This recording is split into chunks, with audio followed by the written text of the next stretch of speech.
The prison is far less antique than the city, and the island it rests upon is much older still. Rising out of the cold gray-green water of the bay, it lies solemn, mute, and indifferent. The stacks of land grants and deeds and bills of sale, militia rolls and prison archives that give it significance in our minds are insignificant to it. The island's history is secured in its substance, the rock and mud of what was once a mountain, now drowned in time's flood. During the Ice Age, the Pacific coastline lay beyond the westerly Farallon Islands. Alcatraz Island, along with Angel Island and Yerba Buena Island, were mountains looming above a dry valley, now submerged by the San Francisco Bay.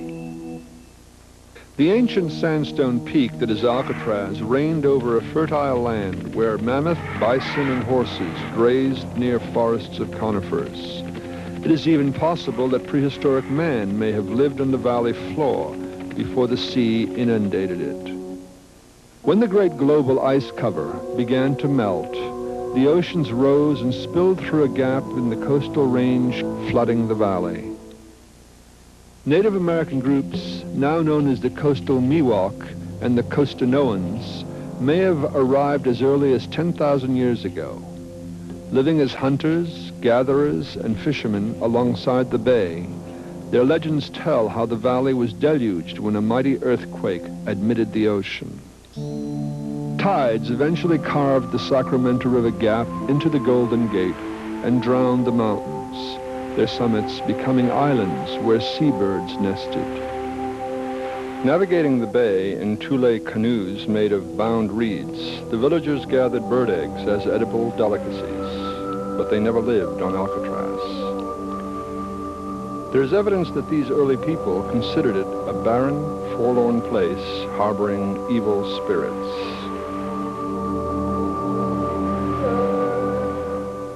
In 1775, the Spanish explorer Juan Manuel de Ayala sailed into San Francisco Bay aboard the San Carlos, a ship that was also known as El Toisón de Oro, the Golden Fleece. Ayala had sailed up the coast from Monterey after the bay had been discovered from the land by Portola. His mission was to survey the bay, and when he sighted the island, glistening white in the sun and teeming with colonies of birds, he named it Isla de los Alcatrazes, Island of Pelicans. In 1847, John Charles Fremont purchased the rock for the federal government from Julius Workman, who had gained title to it in 1846 from Pio Pico, California's last Mexican governor.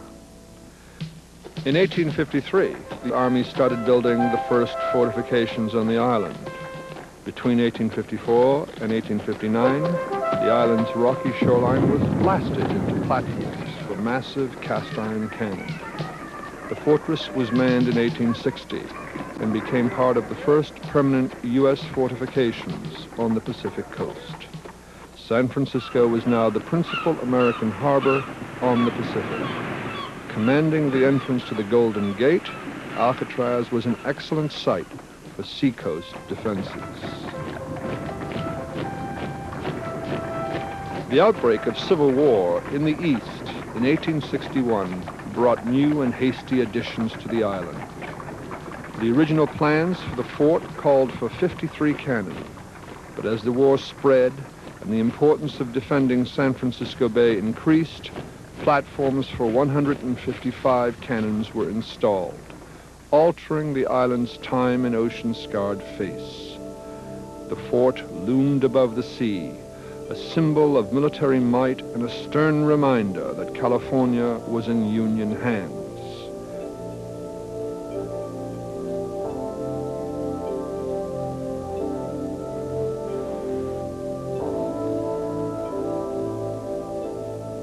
The U.S. Army ruled the state with an iron fist. No display of sympathy toward the rebellious Confederacy was tolerated. In August 1861, the fort was designated a military prison. Anyone who spoke in favor of the Confederacy or of California as a separate pro-Southern republic, was incarcerated on the Rock, where, in the words of one official, they had the treason sweated out of them, breaking rocks and shoveling sand. 60 civilians were held on the island during the Civil War. Another 30 men were added to this guest list after they defiantly cheered the news of Lincoln's assassination. For the next 30 years, Alcatraz Island served as both guardian of the bay and as a harsh symbol of military justice. The fort had never actually been put to the test as a citadel of defense. In 1876, during the U.S. centennial celebrations, Alcatraz's guns failed to sink a ship in a display intended to demonstrate the deadly potential of the garrison. Thereafter, the island was designated simply as a permanent military prison. 1898 saw a massive influx of prisoners as a result of the Spanish-American War. Later, Filipino insurrectionists, Joe Hill's Wobblies, and conscientious objectors experienced the island's stark hospitality. In 1907, the last regular Army troops departed the island and were replaced by the U.S. military guard. The fortress was now the United States military prison, Pacific Branch, Alcatraz Island. Between 1909 and 1912, a reinforced concrete cell house was constructed atop the island.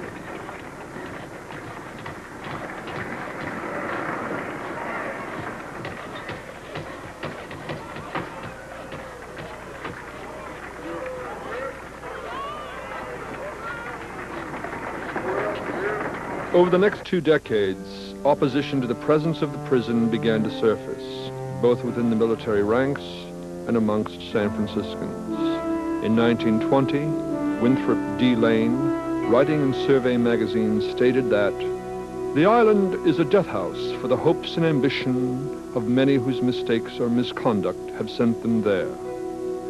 Lane's article was the birth of the concept of the prison as a Hades on earth. By now, the prison was becoming overcrowded and expensive to run.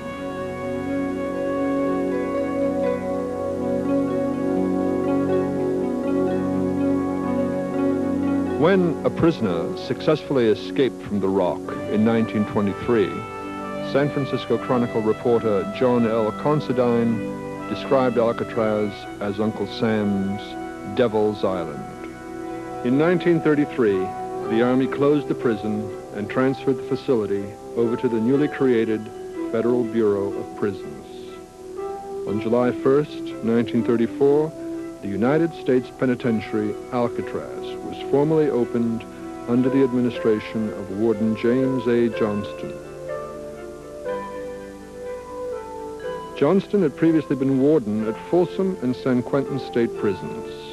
It was his task to prepare the Rock for its first inmates.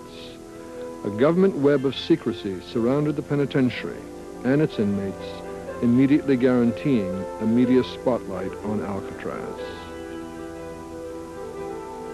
It was the citadel, the super prison for the nation's super criminals, and it commanded the public's awe and fascination. In January 1934, 6 months before the prison opened, the San Francisco Chronicle reported that Al Scarface Capone and George Machine Gun Kelly were to be among the first of the new penitentiary's guests. An average of 264 men were imprisoned on Alcatraz throughout its 29 years as a federal penitentiary, a low number by prison standards. There was 1 guard for every 5 inmates. On a typical day, the inmates were awakened at 6:30 a.m. After washing, dressing, and making their beds, all according to routine and regulations, they were counted and marched to a 20-minute breakfast. They were then mustered in the recreation yard for work assignments until 11:40, when they were marched in for lunch. At noon, they were marched back to their cells, counted, and reassembled in the yard to to return to work. At 4:15, the workday ended, and they were counted once again before their 20-minute dinner. At 4:45, they were locked in their cells for the evening, and the lights went out at 9:30.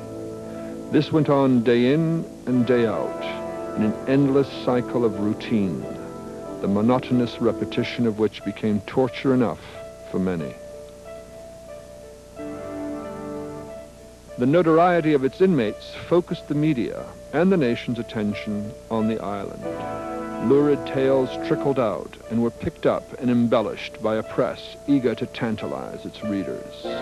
In July 1935, William Henry Ambrose described for reporters the psychological torment of being incarcerated on Alcatraz. He targeted Warden Johnston's enforcement of the military prison's rule of silence as the greatest hardship. Ambrose described Al Capone's reaction to the rule. Capone is burning up at the restrictions. He's been in the hole 3 or 4 times for talking. The no-talk rule is the hardest thing in Alcatraz life for him, for every prisoner there.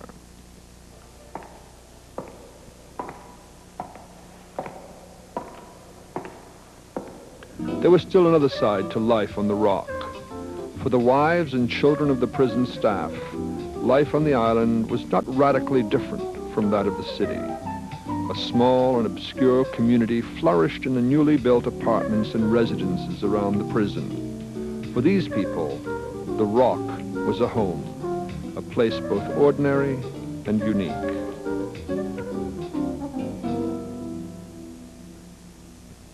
Between 1936 and 1962, 34 men risked their lives in 14 different escape attempts. "I was a fool to try it.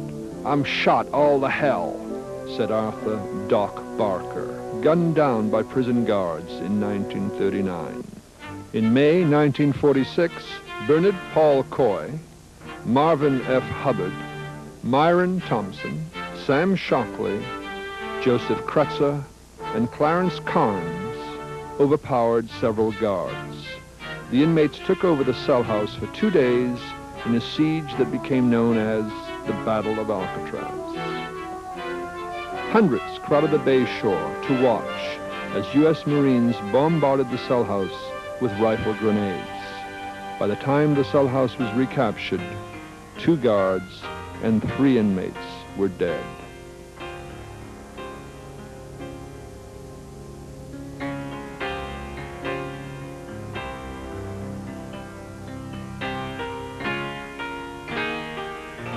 Shockley and Thompson were later executed at San Quentin for the guards' deaths.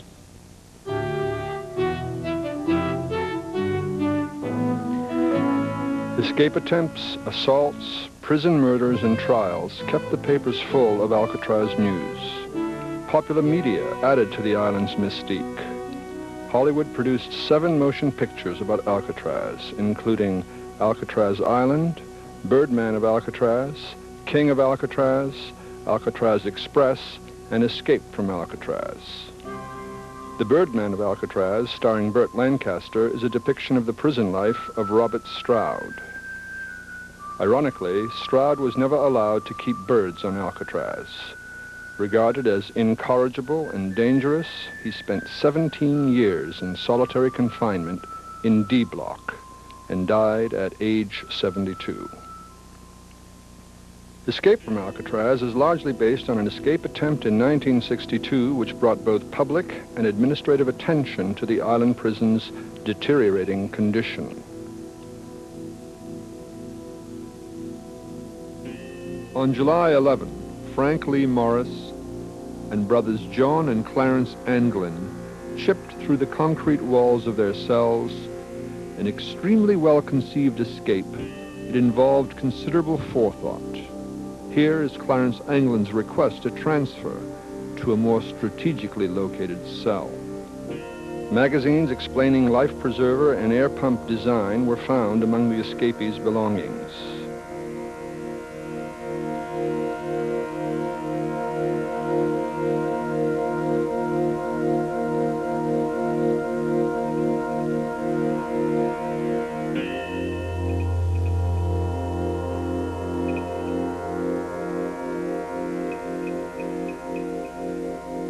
One of the more ingenious means used to deceive guards and cover their escape were these very convincing heads, complete with appropriately colored human hair, obtained from the prison barber shop.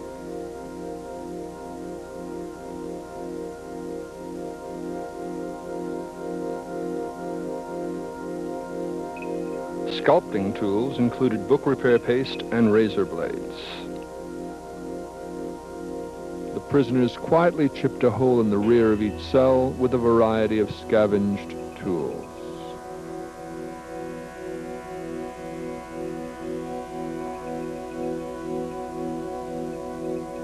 These routes allowed the three to enter the space between the cell rows. They exited onto the roof through an air vent, climbed down a pipe, over walls, to the sea and presumed escape. By now, the prison was costing too much to run, and the buildings were deteriorating rapidly and near dilapidation. In 1961, U.S. Attorney General Robert Kennedy announced that the prison would close, and in 1963, the last inmates left the island. Was Alcatraz really America's Devil's Island? Life in the penitentiary was probably no better or no worse than life in any of the other nation's maximum security prisons.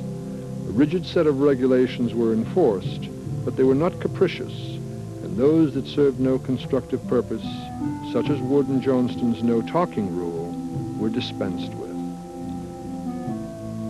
Living conditions were not as harsh nor as bleak as presumed. Each man had a cell of his own, and the cell house was kept neat and clean and heated to a comfortable 70 degrees.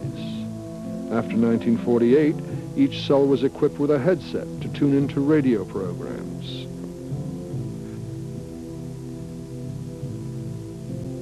Meals served were considered by many of the inmates as excellent and plentiful. Prison officials realized that good food was an incentive for good behavior.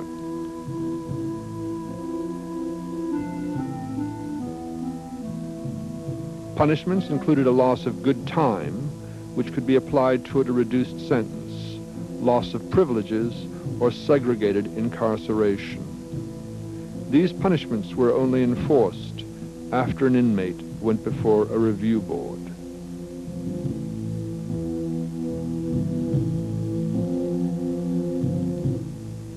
On November 20, 1969, 89 Native Americans, wishing to draw international attention to their plight, landed on the rock and claimed it an Indian land. It was indeed a massive political stunt that worked, inasmuch as it did attract the international press. An effort was made to establish a Native American educational and spiritual center. Their effort lasted for 2 years, hampered by lack of support, insufficient funding, and personal tragedies within the group. In June of 1971, the few that remained finally relinquished the island to U.S. Marshals, by which time vandalism and nature had wreaked a heavy vengeance on Alcatraz's structures.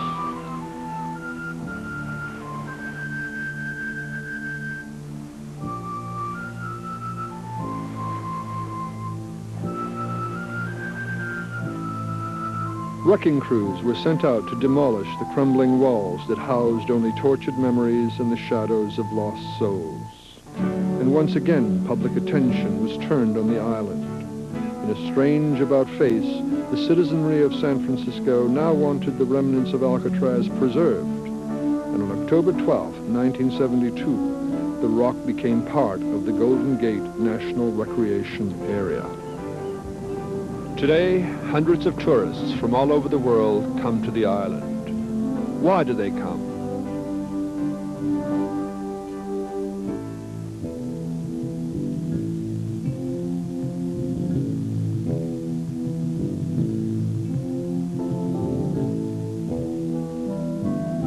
Unlike most points of interest in and around San Francisco, Alcatraz rarely evokes joy. Its legacy to visitors is something far more sobering, even bizarre.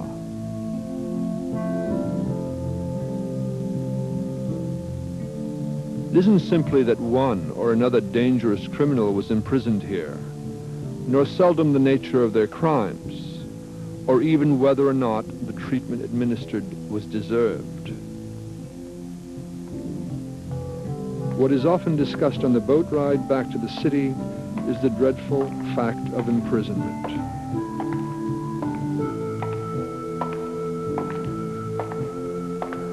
What it might have actually felt like to have been here, unable to escape, marking 13 counts, day after day, year after year.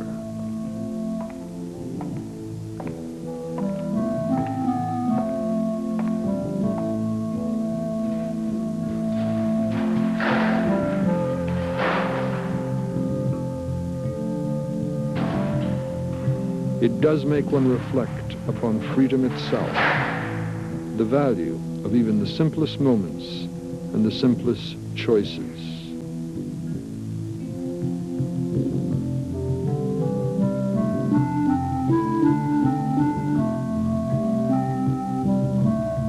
The nearly incomprehensible dread of being locked into solitary confinement still bears with it a message which strikes a chord deep within each of us.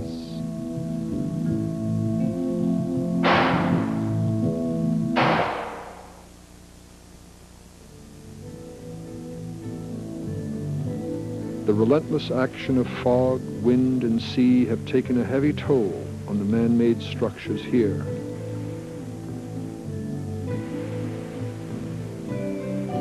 A stranger to this place, having no prior knowledge of Alcatraz, might never guess that the most notorious criminals in America were once housed here, or that 155 cannon once bristled from these shores.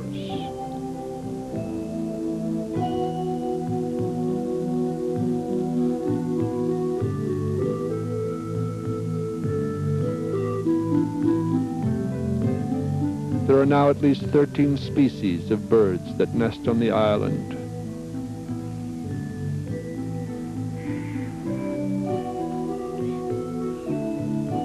Man has left something other than a memorial to his dark side. It is a simple irony that because of his presence on the rock, it is now covered in a brilliant array of flowers.